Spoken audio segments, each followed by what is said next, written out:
2017 was a part of an interesting era of gaming. Around this time, many gaming franchises were going back to their roots. Zelda, Mario, Sonic, Spyro, and Crash. I'm not sure if Yooka-Laylee and Mighty Number 9 count. Like, even if those games got poorly received, they still tried to. Mighty Number 9 was developed by Level 5?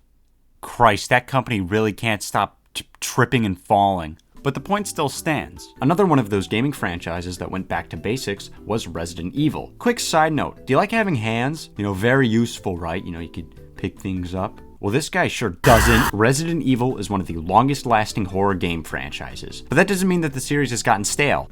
Relatively. Over the decades, Resident Evil has changed up their formula drastically, and I feel it's apparent with the eras Resi has. Resident Evil 1, 2, 3, 0, and Code Veronica work with set camera angles, use tank controls, which and are more focused on survival horror, where the themes are more scary and you have to worry more about item management. After a while, however, this formula was getting a bit boring to play and hell, even to develop. Not to say that these games were bad. Looking at Metacritic, these games got really fucking good reviews. But Capcom decided to change it up a bit with the games becoming more action-based. Resident Evil 4, which not only caused the second era of Resident Evil, but this game affected video games as a whole. Them over-the-shoulder shooters that are very prevalent today, like Fortnite, GTA 5, Risk of Stupid, all of that started with Resident Evil 4. So Resis 4, 5, and 6 were more action-based, were third-person shooters, and as the games went on, slowly got rid of that survival horror piece. Whoa! Out of ammo.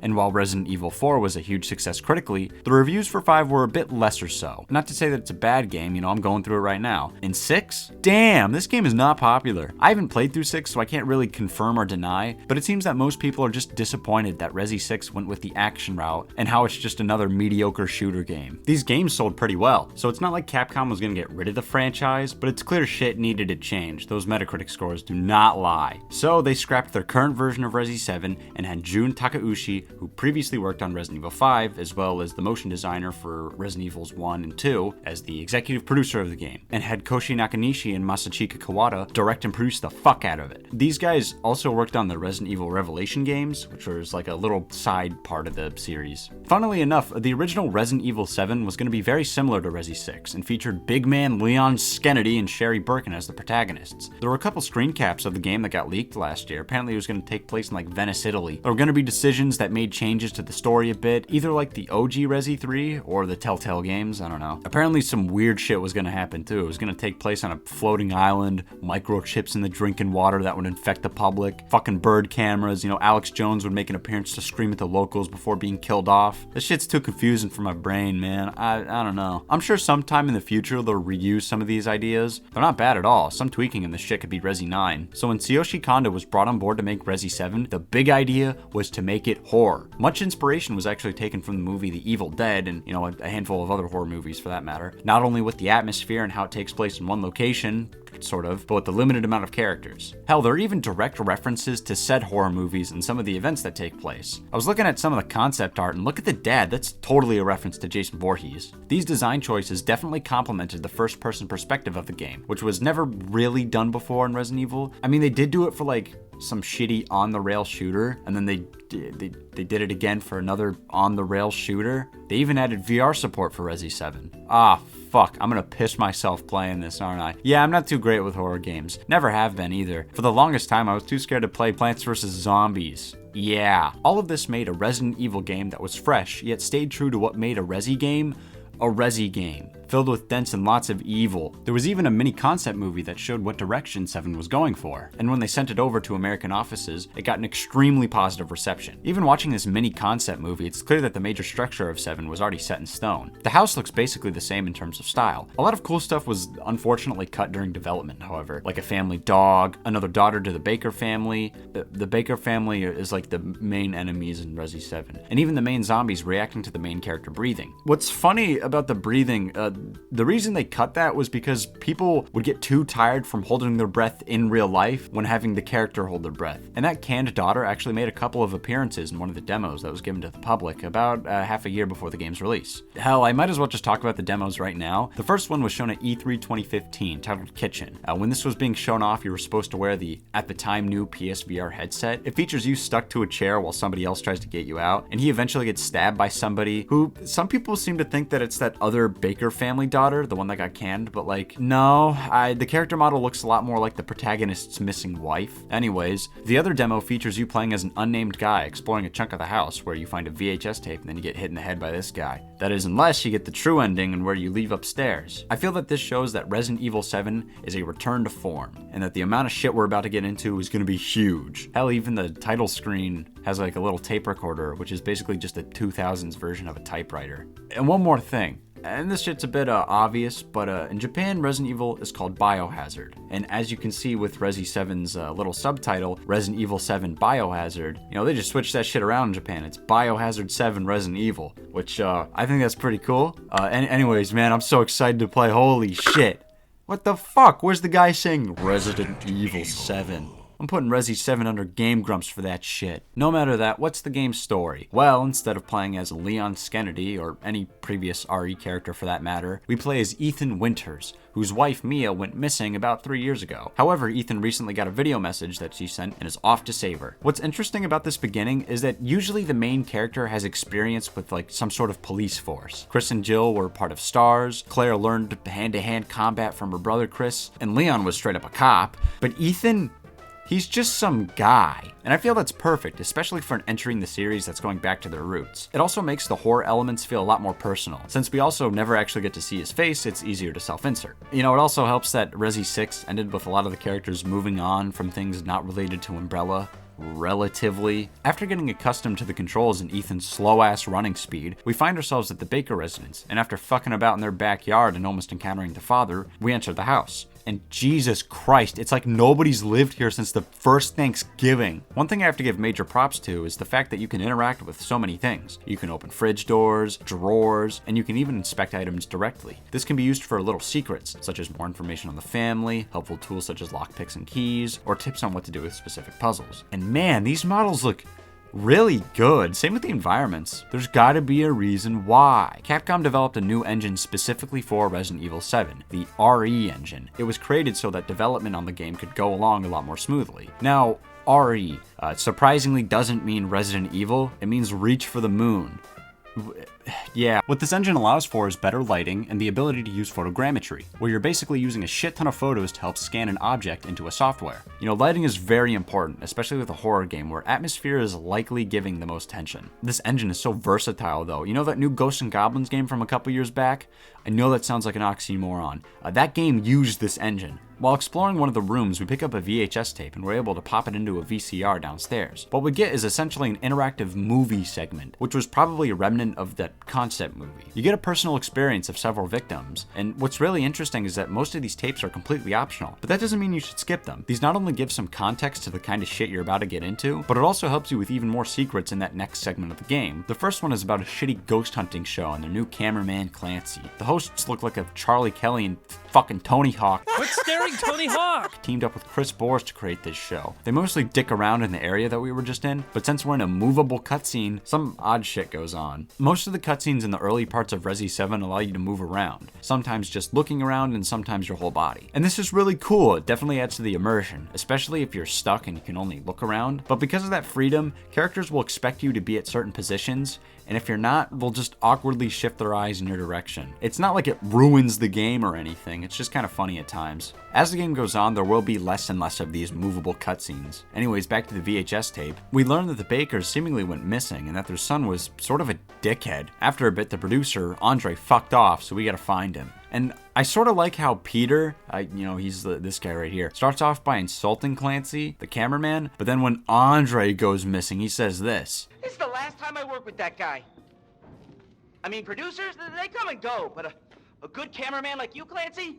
I don't know, I really like the dialogue in this game from basically everyone except old Ethan. When I get to the quote machine himself, I'll let you know. But from everybody else, whatever the hell they're saying sounds pretty natural and real, except for this irate gamer, what the hell. Because of this, I don't really mind when characters swear up a storm. Like, what would you say if you had to deal with all this shit? But Ethan's dialogue is like, really dumb. It's not like Leon's style of dumb where it's more dry and sarcastic. It seems Ethan just tries way too hard to sound kick-ass, but he doesn't because he's just some like systems engineer. Anyways, after opening up a secret compartment, we climb down a ladder and find out that in the 15 seconds he was away from us, Andre died, with Clancy being supposedly taken away afterwards because he let Andre fall on top of him like a dunderhead. And since we watched that kitchen demo, we know that old Pete is just cooked. But hey, for all we know, Clancy's still kicking. And that's the end of the first VHS tape. And since we watched it, we know that there's like a little pulley down here. And we end up exploring that area that the sewer gators died in.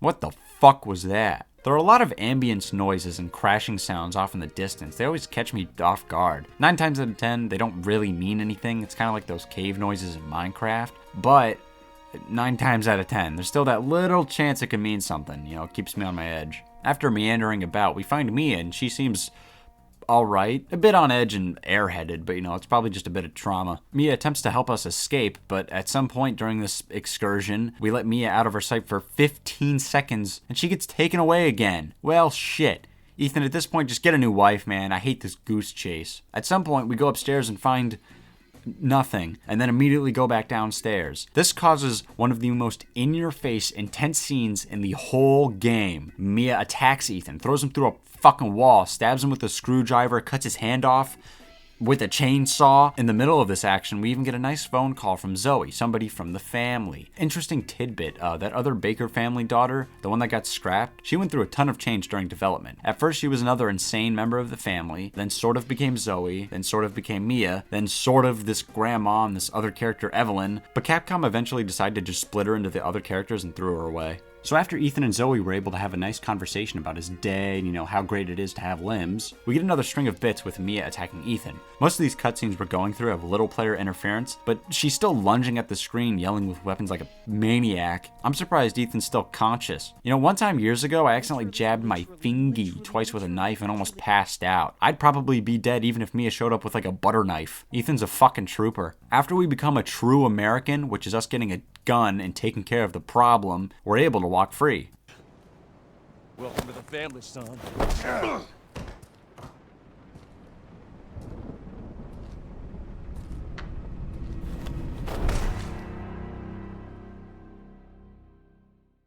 Before we wake up again, we see that our hand gets stapled back on, and it works. God, this game's weird as fuck. But that's kind of the beauty of Resident Evil. Shit can just happen like this, and it's par for the course. Really lets the writers and story planners go all over the place, because this is a series that already started with zombies and Indiana Jones-esque booby-trapped mansions, and usually ends with explosions. Anyways, we get to meet the Baker family during a nice dinner. Lucas, Marguerite, some grandma, and Big Jack himself. That guy that socked our brain, that was Jack Baker, the best and my personal favorite Resident Evil antagonist. His presence isn't that long, but by God does he leave a lasting effect. Everything this guy says is gold.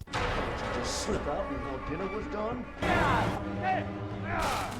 Come on over and play this. Nice car, Ethan.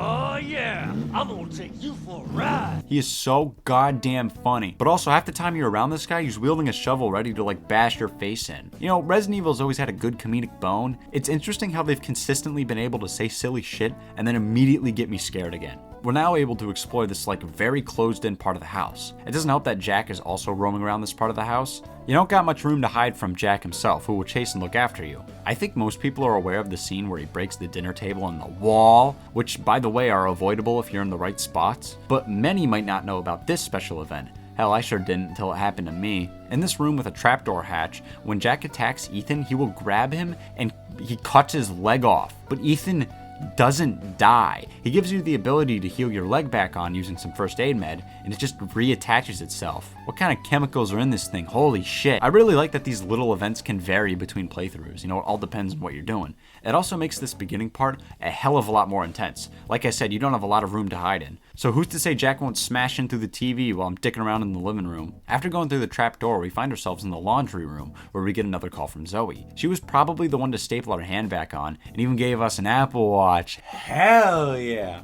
Let's go! I can finally look awesome while getting decapitated. The Apple Watch exists to show us our health, which in classic Resident Evil fashion is just green, yellow, or red. It has another purpose, but that's a story beat, so I'll mention it when we get there. At this point, Jack isn't bothering us anymore. I guess he just kind of left the part of the house. And we eventually see a police officer looking through a window, so we go up and say hi. And I swear, whenever Ethan is talking to this officer, his IQ dropped like 90 points. He asks for the officer's gun. What the fuck? And then he asks what he's doing at the house, or it's a mansion, but whatever. A location that has gotten multiple missing person reports. And he even says this amazing line. Right. Deputy. Now, do you want to see my name in the obituaries? Or do you want to be a hero and save my life? Anyways, he gives us a pocket knife, which is better than nothing. What the knife can do is not only be damn near useless to most enemies, but it can break boxes, which can contain helpful items. You know, the usual. Ammos, herbs, chem fluid. It doesn't really matter though. We're gonna see the police officer and get the hell out of here. Whoops, no we're not. Fuck. We now enter the first boss fight, which is the funniest thing in the world. Not the officer dying though, that sucks. At least we have his gun. With Ethan's car in the middle of the garage, you can either have a brain and pick up the car keys and run Jack over, or you can suck and wait for Jack to drive the car himself. Remember how I said how this game will have different events play out based on what you're doing? I feel like this is probably the best example of that. It's not like the keys are hidden either, they're just straight up on that desk right there. I mean, rewarding people for having a keen eye has always been a Resident Evil thing. In the earlier games, items would usually be on the floor, on desks, or in drawers. Shit can be hard, especially if you're playing on the Dreamcast and you're not using a CRT TV because it's the modern era and I'm not 100 years old. After we do some donuts in the garage, Jack dies and the car explodes. No more Jack. Well, shit, might as well just close the game at that point. As a quick surprise, he gets his ass back up and grabs Ethan. But Ethan, with his quick wits, puts the gun to his head and Jack gets blasted. I mean, Jack actually just sort of lets it happen, saying we're witnessing something beautiful, but I doubt it, man. Let's just get the hell out of here. I do gotta say, that's how you fucking start a game. Dude, this shit is perfect. It is so goddamn scary, like actually. At least for me, I had to replay the first hour or so because my Elgato decided to kick itself in the dick and stop recording, but it still screwed me up a good bit. After picking up an ox statue thing, we're now able to access the main part of the mansion. And we don't even have to deal with Jack Tokyo Drift Baker walking around the house like he owns the place. Oh shit, the shotgun. Oh wait, it's just like the first game. For anyone that's unaware, in the first Resident Evil game, there was a shotgun that you could just grab. But unless you found a replacement shotgun or your name was Jill, you just die. The same is true for Resi 7, except the dying thing, you'll just get stuck. In fact, there are a ton of references to the first game. Other than the fact that horror is at the forefront, there are also more puzzles to deal with. It takes place in a mansion. And there's even an enemy in one of the rooms that'll jump into the room you're in to give you a little jump scare. I mean, Resident Evil 7 was already filled with references to horror movies. It only makes sense that the big CC referenced their previous scary endeavors. You know, actually, speaking of jump scares, I think they work so much more in Resi 7 than other games where jump scares are prevalent. In most games, especially in recent years, a jump scare will just equal death. And while some jump scares do cause death, most of the time you still have control after a little bit of a ugh,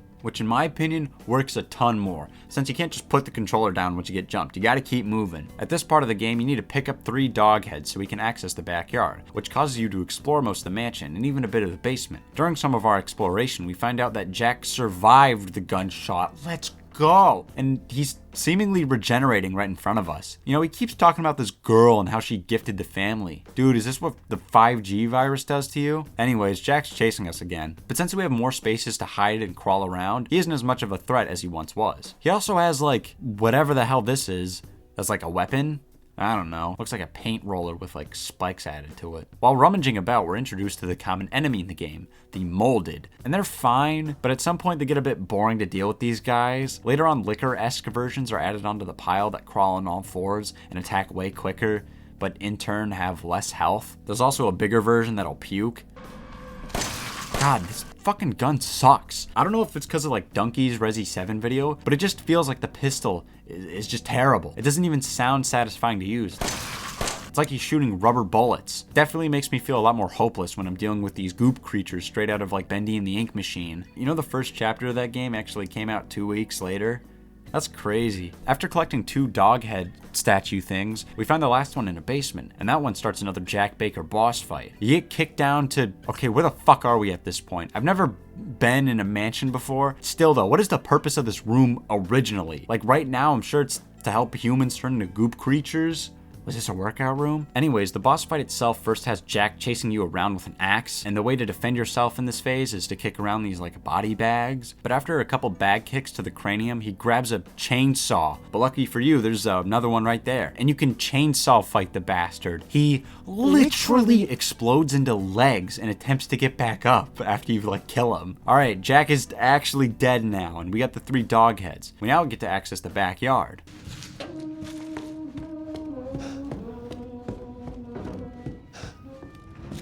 Grandma, was that you? Man, you deserve to be on American Idol with those vocal cords, especially since you look like you're beyond Joe Biden's age. While exploring this chunk of the mansion, we find a VHS tape titled Mia, and this segment has you playing as Mia. What a surprise. It's a stealth section where you avoid Marguerite Baker, and she is very goddamn loud.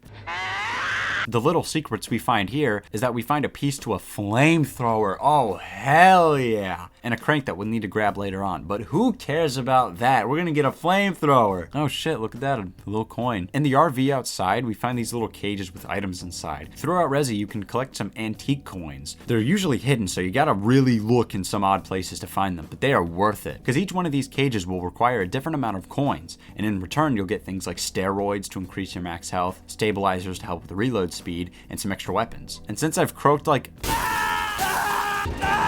a dillion times at this point, I'm going for them steroids. Yeah. We get another call from Zoe saying that she can help make a cure for Mia and herself and hopefully save the universe. I don't fucking know. And then one of the ingredients for this cure is in an old house. So we now gotta explore the old house. And now we gotta deal with Marguerite and her bugs. Ah, no. You know, who cares about that? You know, we got the flamethrower now. But I'm not gonna lie, even with the flamethrower, these bugs suck. They do a lot of chip damage, but since you don't exactly know what your health is other than, I'm good, I could be better, I'm boned, you know, it can be a bit stressful. There are also bigger bugs that'll circle around you, but those are way more easy to deal with. One fire blast, most of them dip anyways.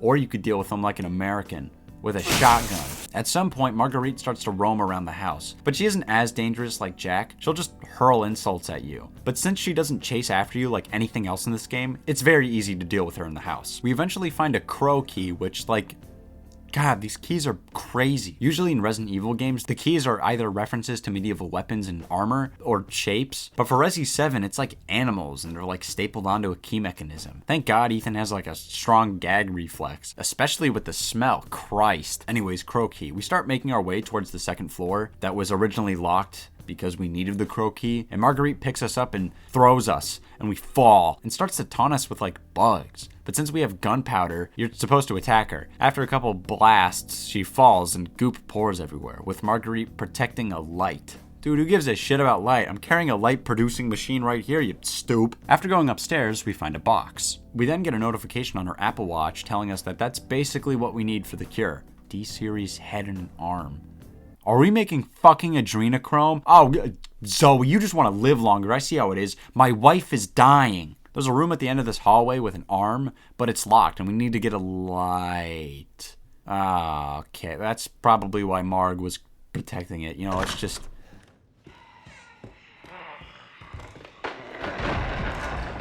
Oh my God, is she a spider human? Gross. We follow her down to buried out hole in the ground to another part of the old house, the greenhouse. This is where we have the Marguerite boss fight. It's alright, I don't like it as much as the Jack fights. To be fair, I don't think anything was going to beat the car fight. That was amazing. In this boss fight, Marguerite will climb on top of walls and do all this crazy shit. She jumps on top of you and will take a bite out of you as well. I don't know, Wilbur Soot was a part of this game. You even have a lot of space to chill out for a bit. But there is a negative effect to not being around Marguerite, as she'll spawn more bugs for you to deal with. You know, maybe this is just me, but 9 times out of 10 in Resident Evil boss fights, I always feel like I'm not doing any damage. Like these gunshots aren't actually doing anything, and I'm actually supposed to use the raid spray hidden in the corner of this greenhouse. I mean, all the boss fights so far have used special weapons that you've never used before in that fight, and the first 2 encounters with Mia use an axe and a gun for the first time. You know, with the Jack Baker fights, you use a car and a chainsaw, you know? After using much of my ammo, she goes down and we get the light. Yippee! We got the arm, too! What the hell was that? Is that some kid? The hell is she doing in this place? What terrible parents. We get a call from Zoe saying that she has the headpiece we need, and we just gotta meet her in the RV. But once we get there, where the hell is she? Oh, great, another phone call. Oh my God, it's Lucas. Ugh. Lucas has only made a couple appearances so far, but now he becomes way more prevalent. He first taunts us by telling us to check the refrigerator. What, did he put some of like Marguerite's leftover meatloaf that tastes like every disease? Oh, it's the cop's head. Oh god, we gotta explore the basement again. God, what makes backtracking in Resident Evil games so worrying is that you just know something's gonna pop up out of nowhere. It makes me second guess everything I've familiarized myself with so far. It's nothing much in this case, it's just an introduction of those four-legged mold monsters. We eventually find the lower half of that officer's body in the basement. Okay, so with Resident Evil 7, they really wanted this game to basically have every flavor of scary. There's slasher, survival horror, comedy, zombies, found footage, and later on Lovecraftian and paranormal shit. But this is the part where it gets to the prolonged body horror. Just disregard the times Ethan's lost a limb. Ethan has to like put his hand down the officer's throat to get a snake key. And big man Lucas, he's talking to us over the intercom. He tells us about this cool party at the house to the left of the RV, but he has the house locked behind some keys. So we gotta explore the mansion for a second time to get 2 key cards. There aren't too many mold monsters to deal with, it's mainly just some simple puzzles. But before we get to visit the cool fun party, we have another tape to play. Let's go. Happy Birthday, where we play as Clancy. Hell yeah, he's still kicking. Being trapped in this room because of Lucas. This one like really screwed with me. What you have to do is place a lit candle on top of a birthday cake, but there's like a sprinkler machine that'll piss on our candle when we walk through it. And there's this like clown guy in the room. I totally thought he was gonna jump out and like chase me, dude. But no, surprisingly for the most part, this is the least intense tape. I mean, how scary can it be? We get a free tattoo. After you figure out some puzzles and place the candle on the cake, Clancy gets burned alive. Well, that stinks. This one stumped me for a bit. I couldn't find this like deflated balloon. It was in a room filled with inflated balloons, so that's cool. Alright, yeah, it's time to have a party. I can't, but fucking Lucas isn't even in the damn room. I can't believe he lied to me. Lucas actually appears on the TV in the middle of the room and has the head that we need for the serum, and has us go through the next segment, which features a ton of booby traps, mainly tripwires and boxes that'll explode when you break them.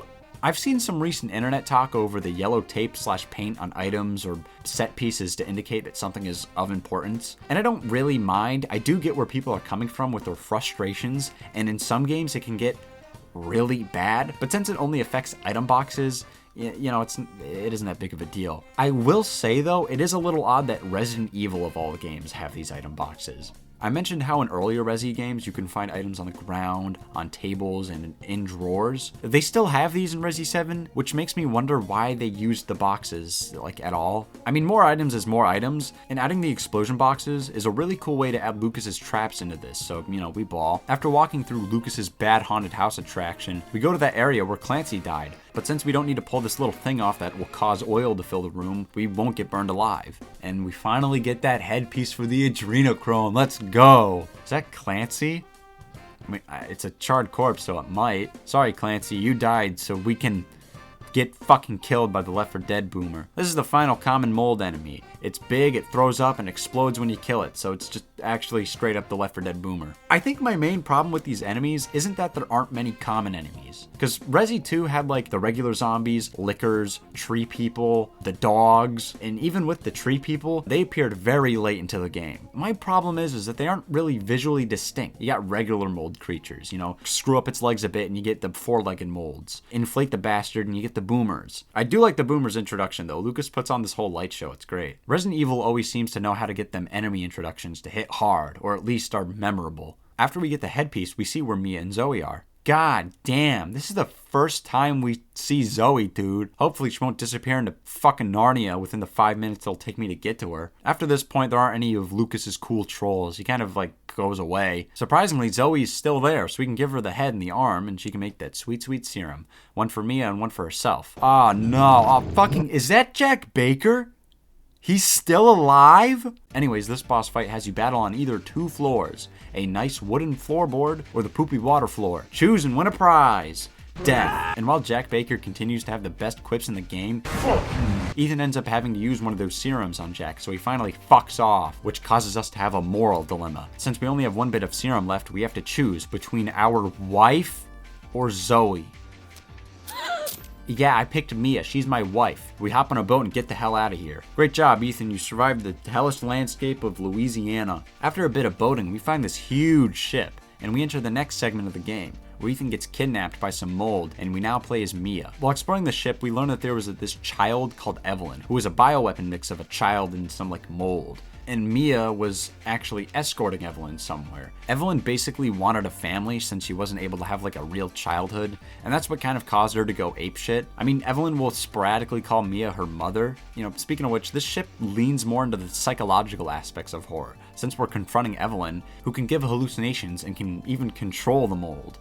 You know, that's how she was able to take Ethan. If she can control the mold and really wants Mia to like be her mother, can she tell these fucks to go away? And since we're Mia and not Ethan, our entire arsenal of tools is gone. The only thing in our inventory at the start is like a little vial that we soon learn is a tissue sample of Evelyn's. This would be fine if there weren't enemies, and it isn't just the regular molds. You got the four-legged ones, the boomers, and these big claw guys. This does add a level of stress, as now you have to move past most of the molds, kind of like the original Resident Evil games and how they caused you to prioritize dodging. It's not a bad thing per se, it can just become a bit much at times. Hell, you don't even start off with like a knife. When we first find Evelyn, she has us watch the final VHS tape. It's the only one that's mandatory, and it's about Mia finding Evelyn from before the ship crashed. And we get a goddamn machine gun. Oh yeah! Wow, I finally know what it's like to have both a fully attached arm and an Apple Watch. This one mainly serves to get us used to having a working elevator and having like different floors of the ship. This is even where Mia records that opening movie. Weird, I don't remember the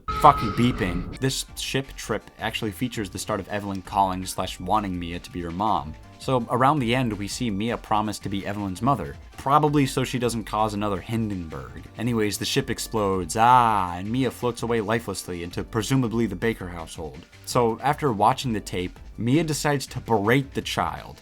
Mia, now's not the time. Anyways, Evelyn teleports off and we gotta save Ethan. But luckily somebody implemented a FNAF camera system so we know exactly where the guy is. But to get to Big E, we gotta fix the elevator since, you know, To the Hinden, Peter! explosions. Man, it feels weird exploring such a big place without having somebody stalk you. Like, I know Lucas wasn't chasing us, but he knew where we were the whole time and even talked to us. It can be a bit calming to not deal with another crazed Baker family member, but because of this, my fear factor has lowered tremendously. I'm not really scared, and at times I'm kind of bored. I think it's just because of the different pace that the ship goes for. It doesn't help that this segment feels very long. After rechecking my times, the ship only took like an hour. For reference, here are my other times for other chunks of the game. The difference between these segments and the ship is that usually I'm dealing with the constant threat of a stalker, new enemies, traps, the VHS tapes, and boss fights in between. On the ship, there isn't a stalker, there are no boss fights, there's no need to be wary of traps, there are no new enemies, and while there is a VHS tape, you're basically always making a beeline towards wherever the hell Evie is. You even have a tracker on her that's viewable on the Apple Watch. And while that first tape of sewer gators is also more or less just a scripted look through that house piece that you just explored, this was before Ethan has encountered any scares, like maybe a utensil fell or something, but Jack hasn't welcomed anybody to the family, and Mia sure as hell hasn't stabbed anybody yet. And also, since it was the beginning of the game, that ending of the derelict house footage with Andre's face just being all kinds of screwed up and, you know, screams and whatever, that was the scariest thing in the game up until that point. We've been hardened by the past, but it's also not like the game's going for those scares anymore. Actually, now that I think about it, it's not even really going for action on this ship segment either. It's a lot less personal now also, not only because we're not in the house anymore, but there aren't as many fake outs, jumps, or in-your-face moments. This isn't a bad part of Resi 7, it's just the weakest in my opinion. After Mia saves Ethan, we cut to him having some sort of dream? I don't really know what to call it. With Jack Baker. Him as a human being, not as like a mold creature. Giving us some context that Evelyn gave the Baker family her gift and was able to alter their mind and soul. It's the reason why the whole family went apeshit. Evelyn only wanted a family, which does give her some sympathy, but then you remember why Ethan is going to have to go through physical therapy, and maybe a marriage counselor as well. After Ethan gets freed from the goop prison, Mia locks us out of the ship so she can't hurt us anymore, while also giving us that tissue sample. You need to go. I won't be able to resist for much longer. So, if it's possible to fight back from Evie's gift, does that mean when Jack cut off Ethan's leg at the start and gave us not only some goop to heal our leg back together, but also some time to regain our senses? Was he fighting back or just fucking with us? Anyways, we now enter the salt mines. Funny enough, big old Lucas is still kicking, and he's sending messages to somebody, but we never get to see him again beyond this point. Hell, he was theorized to be in the mines itself. But nah, maybe he'll make a reappearance in Resident Evil 9. Nah, I'm kidding. He's dead after we play the DLC. The salt mines are mainly for final bits of context about Evelyn and you just fighting a ton of enemies. We even get our items back, so that's great. And I'm well aware that my gunplay during this playthrough has been absolutely dreadful, but like, give me a break, man. I'm playing on controller. You know what? Never mind. I'd suck just as much on PC. During our exploration, Ethan uses a bit of Evelyn's tissue sample on this machine that has one of those like dead human things to create even more adrenochrome. Hopefully to stop Evelyn this time. We eventually find our way back into the main house.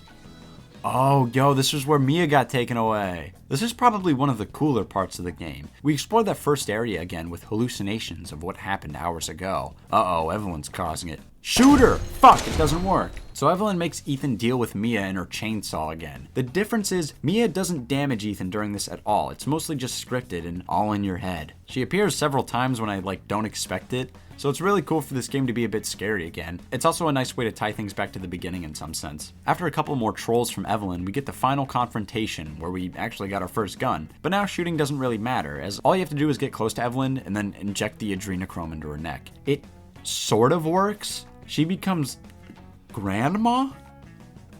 And then she becomes this fucking thing. Just shoot her, it isn't that difficult, just a bit intense. We even get a gun named after Wesker. After she croaks, we get to meet Chris Redfield, and the game ends. There were like 4 times where I thought I died in this fight. Maybe because Ethan does his iconic death screen a couple of times, during the fight.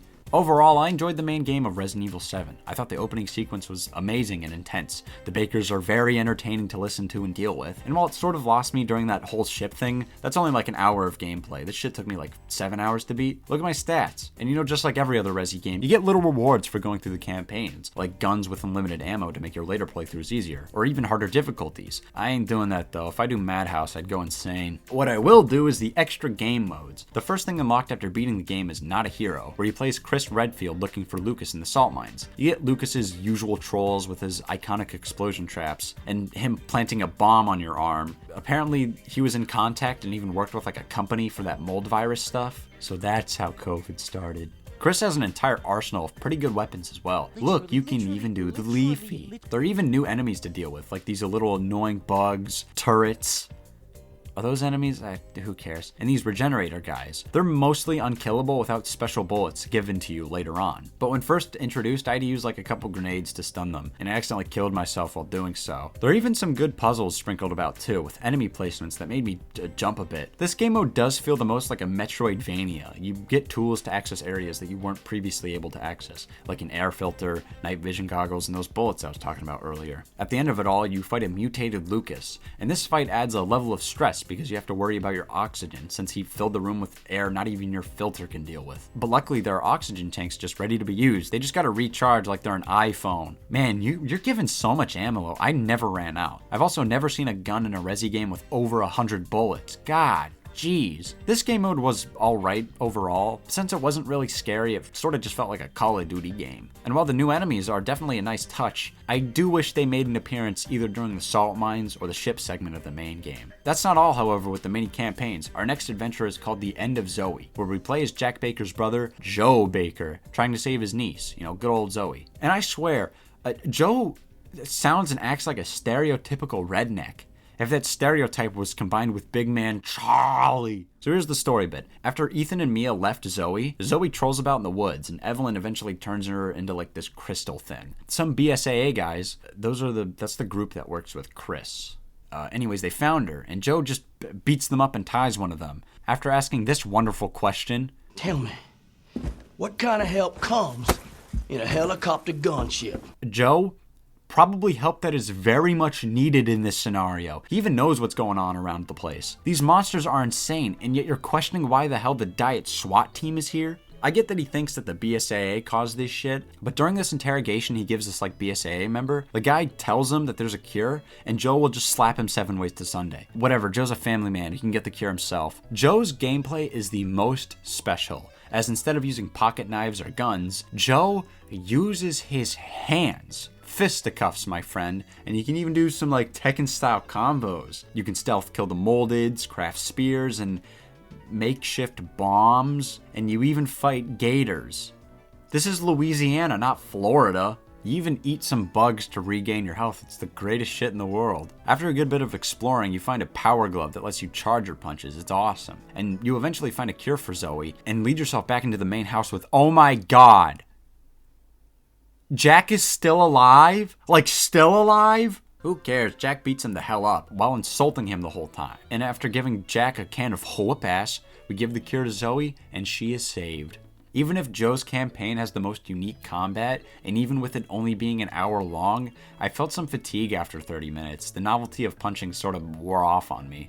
There was some regained interest with the power glove, but that was like at the end of the campaign, and you only have it for about 10 minutes if you don't die afterwards. And I don't really like Joe. He has his quips, don't get me wrong, I guess it just runs in the Baker family. And it's very noble that he's willing to do all this for Zoe. He's very much a family guy. But his reactions to everyone other than Zoe is repulsive. As soon as he meets the BSAA guys, he just beats them up.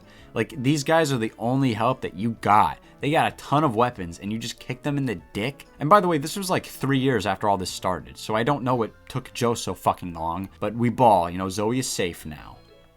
Oh, right, the main game. Oh my god. I wonder what happens if you give Zoe the serum instead. Oh, Zoe dies in the boat. And then on the ship, you fight an Evelyn-controlled Mia again with a crowbar. Oh, man, you straight up kill her. Nobody wins. You know, thank God I picked my wife. All right, that's the last of the, campaigns. We now got some mini games. Jack Baker's 55th birthday and Ethan Must Die. Jack Baker's 55th birthday is my favorite piece of endgame content. The premise is that it's Jack's birthday and he's hungry. So you gotta explore chunks of the house with limited tools to find food while dealing with some of the moldeds. It's the most fast-paced game with some old-timey music. It's like I'm the waitress of the world's worst diner for one drunk asshole. Jack also sounds like a kid who just got the first taste of sugar. It's the funniest shit.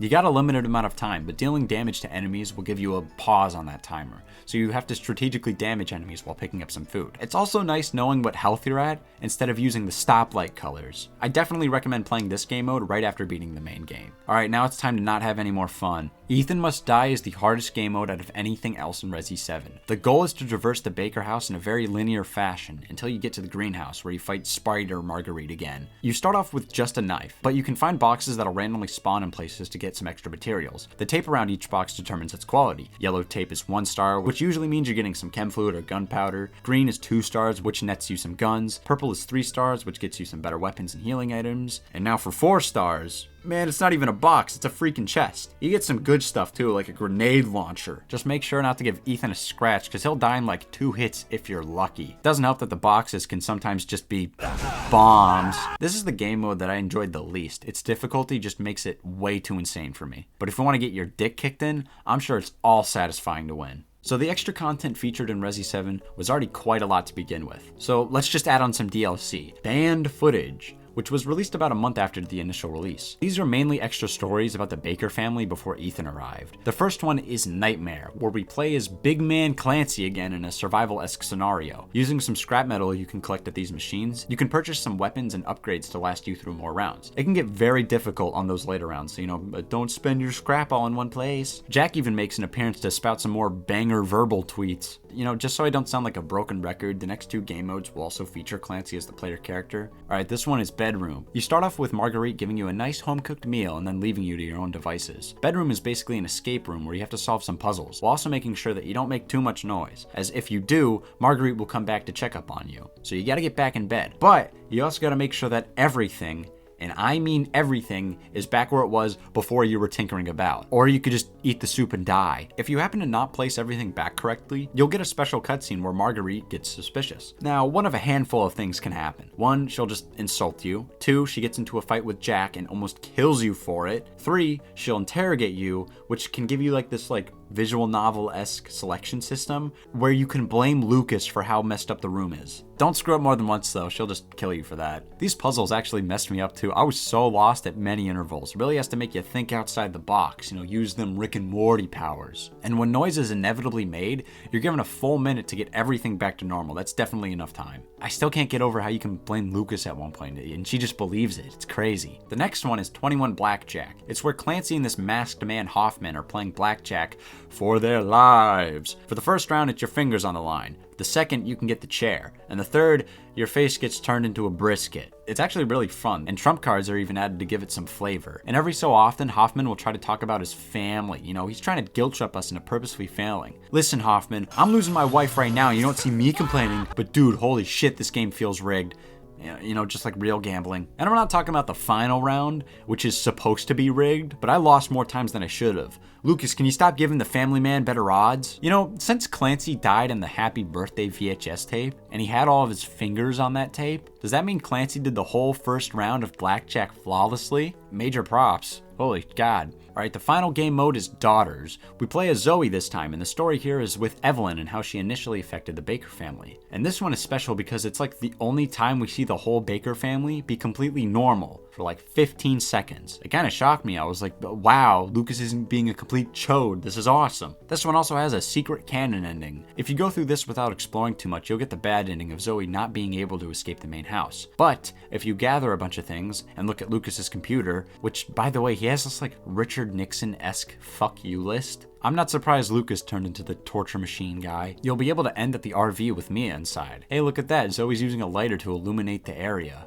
Oh, it's just like Code Veronica. I mean, it was required more in Code Veronica because you can't see shit without the lighter. And since there aren't any boxes to get items in, the environment is all you have for items. That game was really dark though, like even darker than 7. Especially if you're playing on like the Dreamcast version on like a flat screen, good luck with that. Makes me wonder if Capcom will do a Code Veronica remake in the first person or third. It's probably the third person. Who am I kidding? If any Resi game needs a remake at this point, it's definitely Code Veronica. Actually, remaking Zero would be interesting. I know that game is pretty divisive. Did you know that Resi Zero was originally going to be on the N64? Did you know they ported Resi 2 onto an N64 cart? One cart?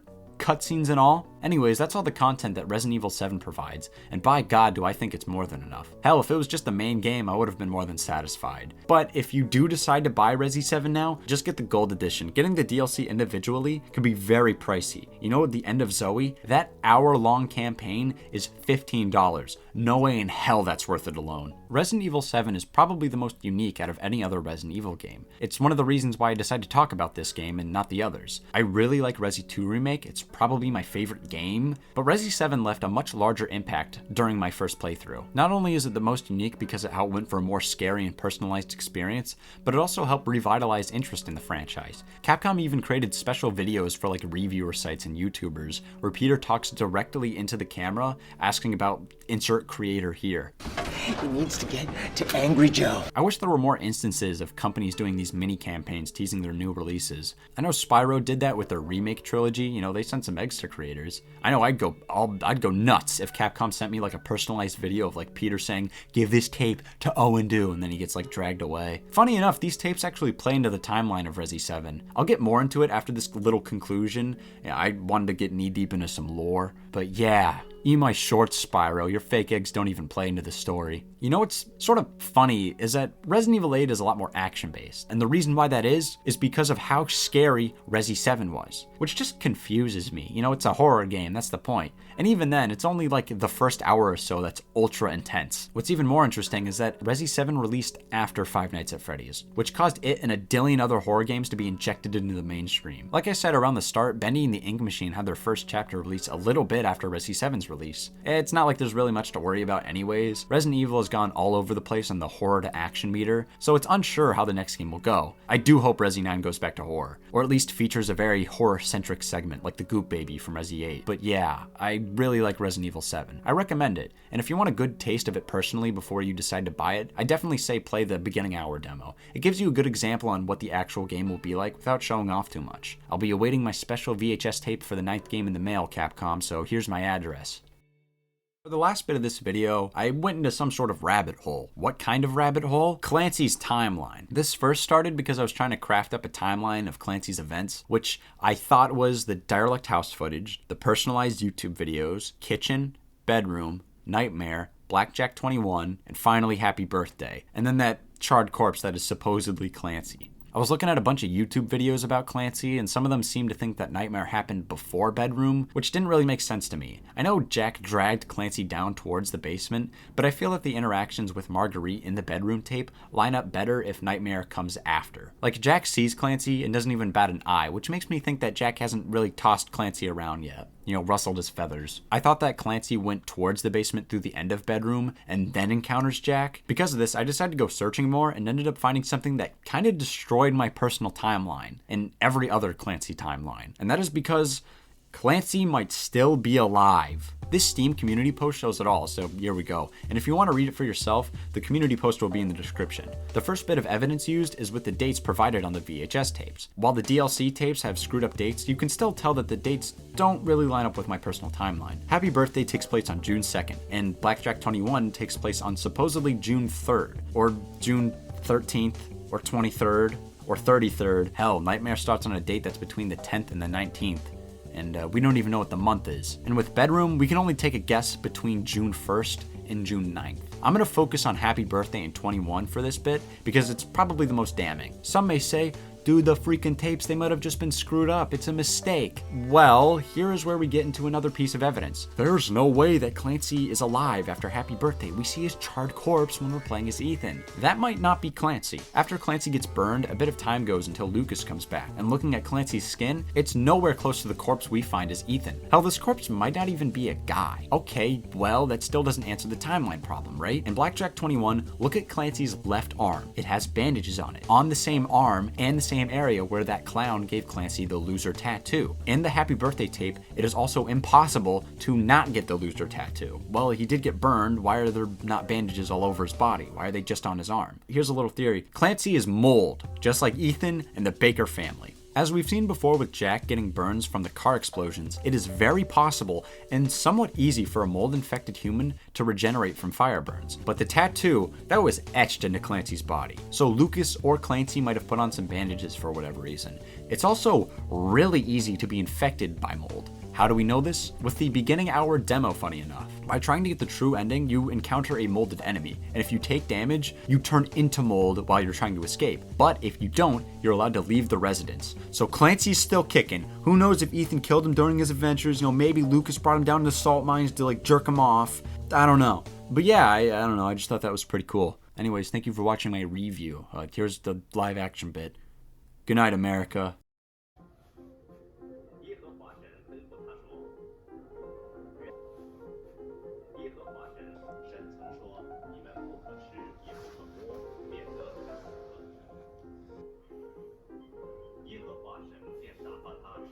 Where the fuck did Quentin go?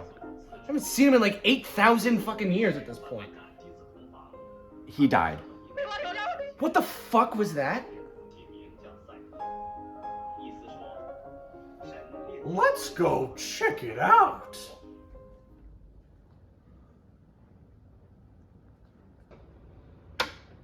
Aw, fuck. Holy crap. Oh, I forgot to feed him. Let's wake him up. Yeah.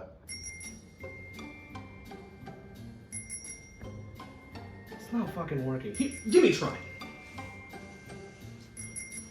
Oh, and you idiot! This is table salt, not smelling salt, dipshit! Whoops. Don't worry, gang. I've got just the thing.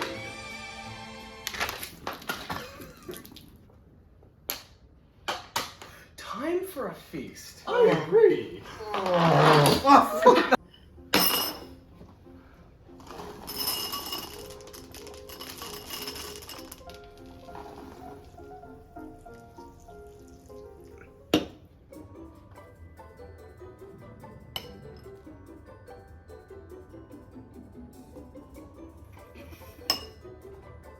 I think that'll be enough.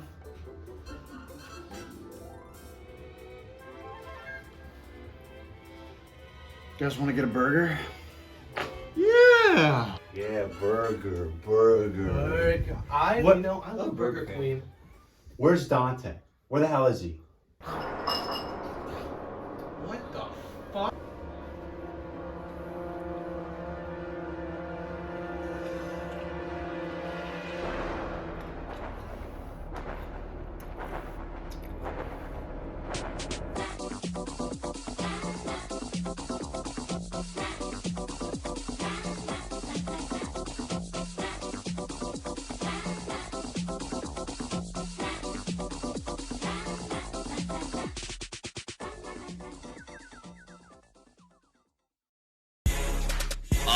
Mr. Sheep, do you know where the bathrooms are at?